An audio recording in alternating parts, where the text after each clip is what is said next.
પૂજા વિધિ, આપણા રીત રિવાજો, આપણી રહેણી કહેણી, આપણી બોલી ભાષા, આપણા પહેરવેશ, આપણા વાજિત્રો, આપણા ઓજારો સચવાઈ રહેશે તે દિવસે આપણે આદિવાસી તરીકે બચી જઈશું. નહીં તો આવનારો સમય આપણા માટે કપરો સમય આવવાનો છે. આજે તમે જોઈ લો, આજે આપણો આદિવાસી પોતે આદિવાસી છે એ સાબિત કરવા માટે આજે મૂળ માલિકોને લાઈન ઉપર લગાડી દેવામાં આવ્યા છે. આગળ ઓસફદાદાએ કીધું કે આજે આપણે આદિવાસીને મૂળ માલિક કહીએ છીએ, પણ આજે મૂળ માલિકની પરિસ્થિતિ આ સરકારોએ મજબૂરન આજે આપણને મજૂર બનાવી દીધા છે. આજે મૂળ માલિક 5 કિલો ચોખા અને 3 કિલો ઘઉં માટે 2 દિવસો લાઈન પર ઉભો રહે છે. આ પરિસ્થિતિ આપણી છે. દુઃખ સાથે કહેવું પડે છે કે આઝાદીના 78 વર્ષ પછી પણ આપણી આ પરિસ્થિતિ છે. સાથીઓ, આજે માસ્તરો માટે આપણે આંદોલનો કરવા પડે છે. તમે બધા સારી રીતે જાણીએ છીએ, નસવાડી હોય, સંખેડા હોય કે છોટાઉદેપુર જિલ્લા હોય, આજે શિક્ષકો માટે આપણે સૌ બધા ધરણાઓ કરીએ છીએ, આવેદનો આપીએ છીએ, નિવેદનો કરીએ છીએ, સરકાર મુર્દાબાદ જિંદાબાદ કરીએ છીએ, છતાં આપણા વિસ્તારમાં શાળાઓ નહીં હોય, શિક્ષકો નહીં હોય તો આવી પરિસ્થિતિ આજે પણ આપણી છે. આ વરવી વાસ્તવિકતા છે. કેમ આ પરિસ્થિતિ આપણી બની છે? કેમ કે આપણે બધા પહેલા પક્ષ પાર્ટીમાં વેચાઈ ગયા છે, આપણે બધા ધર્મ સંપ્રદાયમાં વેચાઈ ગયા છે, આપણે બધા નાના મોટા સંગઠનો બનાવીને વેચાઈ ગયા છે. આપણામાં એકતા નથી. એટલા માટે જ આજે આદિવાસી સમાજની આ હાલત છે. સાથીઓ, દેશમાં 8% આદિવાસી છે. ગુજરાતમાં વાત કરું, આદિવાસી કોમ્યુનિટીની વસ્તી 15% છે. છતાંય આપણી હાલત આ પરિસ્થિતિ, આપણી પરિસ્થિતિ આ છે. આપણે બધાએ સ્વીકારવું પડશે. એમાં બધાની જ ભૂલ છે, બધાની જ આમાં ભૂલ છે. વધારે કોઈની ભૂલ હોય તો અનામત આદિજાતિની બેઠકો પરથી ચૂંટાતા ધારાસભ્ય અને સંસદ સભ્ય અમારા જેવા નેતાઓની પહેલી આમાં ભૂલ છે. અમારા જેવા નેતાઓ પોતાના સ્વાર્થ માટે, પોતાના પાર્ટી માટે સમાજને એકબીજા સાથે લડાવી રહેલા છે. પોતાની ટિકિટ માટે, સમાજ માટે બોલતા નથી. પાર્ટી કે ત્યારે જ આંગળી ઊંચી કરવાની, સમાજ માટે ક્યારે કોઈ આવતું નથી. ત્યારે સાથીઓ, આપણે બધા હવે એક થવાની જરૂર છે. ચૂંટણીઓ તો આવશે ને જશે, ચૂંટણીઓ લડશું, જીતશું, બધું જ થવાનું છે. પણ જ્યારે આદિવાસીની વાત આવે તો બધી જ પક્ષ પાર્ટી, બધા સંપ્રદાયો, બધા સંગઠનો ઘરે મૂકીને બધા એક થવું જ પડશે, તો જ આદિવાસી સાથે. આજે આદિવાસી વિસ્તારની વાત કરીએ. આગળના વક્તાઓએ કીધું કે અમારા કેવડિયામાં અમારી આ હાલત બનાવી દીધી છે. એવી જ રીતે નર્મદા ડેમના વિસ્થાપિતોની પણ આગળ મુલાકાતો કરી, એવી જ રીતના કડાણા વિસ્તારના વિસ્થાપિતોની પણ મુલાકાતો કરી, એ રીતના ઉકાઈ ડેમના વિસ્થાપિતોનો પણ આગળ અમે મુલાકાત કરી ચૂક્યા છીએ. જીએમડીસી ના લોકો સાથે પણ અમે મળ્યા છે, જીઆઈડીસી માં જમીનો ગયેલી છે લોકો સાથે પણ અમે મળ્યા છે, નેશનલ હાઈવે માં જમીનો ગઈ છે એમને પણ મળ્યા છે, નહેરોમાં જમીનો ગઈ છે એમને પણ મળ્યા છે. ત્યારે સાથીઓ, જ્યારે પણ પ્રોજેક્ટો આવવાના હશે, આવનારા ભવિષ્યમાં ભારતમાલા પ્રોજેક્ટ હોય કે ઝાલોદમાં એરપોર્ટનો પ્રોજેક્ટ હોય કે આ વિસ્તારના આંબા ડુંગરનો પ્રોજેક્ટ હોય, સરકારો આ મૂળ માલિકની કોઈ પણ જાતની પરવાનગી લીધા વગર બારોબાર એમના પ્રોજેક્ટો ચાલુ કરી દે છે. કેમ કે આજે આદિવાસી એક નથી.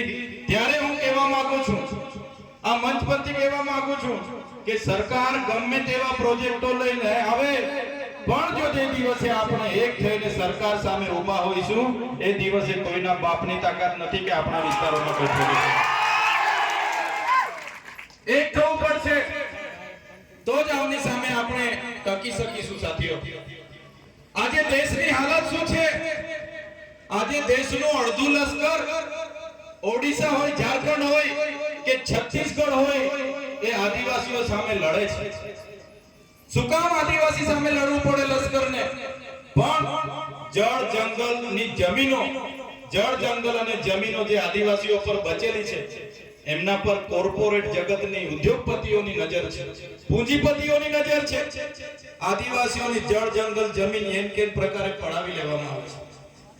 આપણે બંધારણની વાતો કરીએ છીએ, બંધારણમાં તો 73 નો પણ કાયદો છે કે આદિવાસીઓની જમીન બીજા કોઈ લઈ ના શકે, છતાં સરકારો બીજા લોકોના નામે ટ્રાન્સફરો કરે છે, એને કરે છે, શ્રી સરકાર કરે છે. સંવિધાનમાં તો 5મી અનુસૂચિની પણ જોગવાઈ છે, એમાં આર્ટિકલ 241 એવું કહે છે કે આ આદિવાસી વિસ્તારમાં અનુસૂચિ 5 લાગુ હોય એ 1 ઇંચ પણ જમીન સરકારની નથી, તો શા માટે સરકારો આ વિસ્તારોમાં જમીન આપે છે?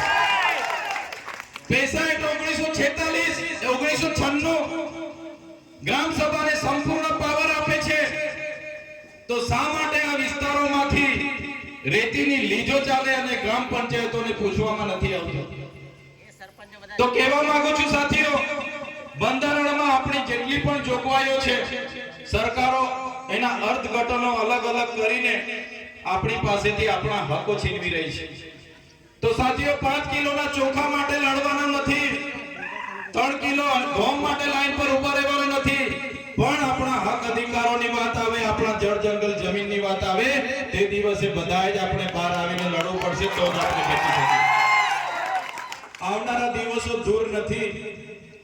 અમે બધા તમારા આશીર્વાદથી ધારાસભ્ય બન્યા છે. અમે આ લોકોની કરણી અને કથની જાણીએ છીએ, આ લોકો આપણી સાથે શું કરવા માંગી રહ્યા છે. એટલા માટે જ્યાં પણ સમાજનું આમંત્રણ આવે છે ત્યાં અમે પહોંચીએ, પણ આજે દુઃખ સાથે અમને કહેવું પડ્યું કે આજે આદિવાસી એકતા પરિષદનો આટલો સરસ કાર્યક્રમ છે, કમ સે કમ આ વિસ્તારના 8 થી 10 ધારાસભ્યની અહીંયા હાજરી જોઈએ, પણ બીજા ધારાસભ્ય નથી આવ્યા. દુઃખ સાથે સાથીઓ, આજે તમારા જેવા લોકોના આશીર્વાદથી ચૂંટ્યા છે. અમને અભિનંદન આપું છું ડેડિયાપાડા અને સાગબારાના લોકોને કે અમને ધારાસભ્ય બનાવ્યા છે. અમારા પ્રયાસો આવનારા ભવિષ્યમાં, અમારા શ્વાસ જ્યાં સુધી ચાલશે, આદિવાસી સમાજ ન્યાય માટે સરકાર સામે જ્યાં સુધી લડવાનું થશે અમે લડતા રહીશું. જે દિવસે અમારી પાર્ટીઓ પણ અમને કહેશે કે તમે આદિવાસીઓનો કેમ લડો છો, અમારી પાર્ટી અમને આદિવાસીઓનું લડતા અટકાવશે, એ દિવસે પાર્ટીના પાટિયા સૌથી પહેલા ચૈતર વસાવે કરશે. જે સમાજના જાતિના સરટીથી અમે ચૂંટાયા છે, જે સમાજે અમને મત આપીને ચૂંટ્યા છે, મૂળ માલિકની આજે આઝાદીના 78 વર્ષ પછી પણ આ દશા છે, ત્યારે આવનારા ભવિષ્યમાં ધારાસભ્ય રહીએ કે ના રહીએ, આવનારા ભવિષ્યમાં ચૂંટણી લડીએ કે ના લડીએ, પણ અમારા સમાજને અમે એવા જાગૃત કરી દઈશું કે આવનારા દિવસોમાં આ મૂળ માલિક પોતાના અધિકાર માટે. તો સાથીઓ, વધારે વિશેષ નથી કહેતા. આ બોર્ડ તમે જોઈ લો, પ્રકૃતિ એ જીવન છે. ઘણા સાથીઓએ કીધું કે આદિવાસી એકતા પરિષદનું સંમેલન વર્ષમાં એકવાર મળે છે, નાચે છે, કૂદે છે, ખાય છે, પી છે અને બધા છૂટા પડી જાય છે, પણ એવું નથી. આજે આપણે બધા ભેગા થયા છે એ આદિવાસી એકતા પરિષદના મહેનતનું આજે પરિણામ છે, જેના કારણે આટલી સંખ્યામાં આપણે અહીંયા ઉપસ્થિત થયા છે. સાથીઓ, પ્રકૃતિ એ જીવન છે.